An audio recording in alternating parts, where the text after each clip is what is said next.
తప్పకుండా సాధించాము. చాలా సంతోషంగా ఉండి 2014 ఎలక్షన్లలో కూడా మనం అన్ని స్థానాలు గెలుచుకుంటామనేసి ఈ సందర్భంగా నేను తెలియజేస్తా ఉన్నాను. ఇక్కడ కూడా కొన్ని సంవత్సరాల నుంచి ఆంధ్ర వాళ్ళు ఉంటున్న సెటిలర్స్ అనేసి మనం అనకూడదు, వాళ్ళని కూడా మనం అందరం కలిసి సమైక్యంగా ఉందాము. ఇప్పుడు నేను ప్రతి ఒక్క అన్ని ప్రాంతాల వారికి న్యాయం చేకూర్చే విధంగా అందరికీ మన పార్టీ బలోపేతం చేస్తామనేసి ఈ సందర్భంగా తెలియజేస్తున్నాను. చాలా సంతోషంగా ఉంది నాకు.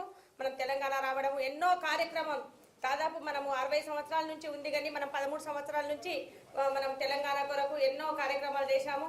రోడ్డు మీద వంట వార్పు కార్యక్రమంలో కానీ మన తెలంగాణ చాటే విధంగా బోనాల కార్యక్రమమే కానివ్వండి, బతుకమ్మలతో మనం తెలంగాణ చేశాము, ఎన్నో కార్యక్రమాలు చేపట్టాము. లాస్ట్ ఇయర్ నేను లాల్ దర్వాజాలో బోనం ఎత్తుకున్నప్పుడు నేను చెప్పాను, అమ్మవారి దయతోని తెలంగాణ తప్పకుండా సాధిస్తాము, మళ్ళీ నెక్స్ట్ ఇయర్ కూడా ఎత్తుకుంటా అనేసి నేను మొక్కడం కూడా జరిగింది. ఇప్పుడు నేను 5వ తారీఖు నాడు